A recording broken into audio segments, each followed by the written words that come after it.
First tonight we have 270 million, 150 and 40 billion. First up, 270 million.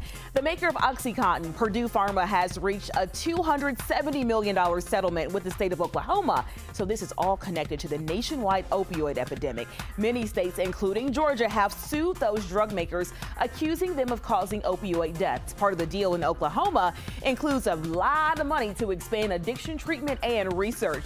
Next up, happy 150th birthday to Heinz. The condiment company has brought us ketchup, mustard, and even baked beans for those summer barbecues for decades. They don't believe in being stale after all this time.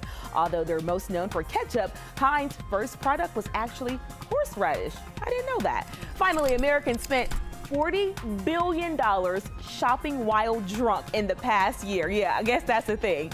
The amount of people shopping under the influence went down, but the rest of those booze shoppers, they are spending a lot more these days. So what are drunk people spending all this money on? Food, namely pizza and fries, but some people reported buying a car while drunk.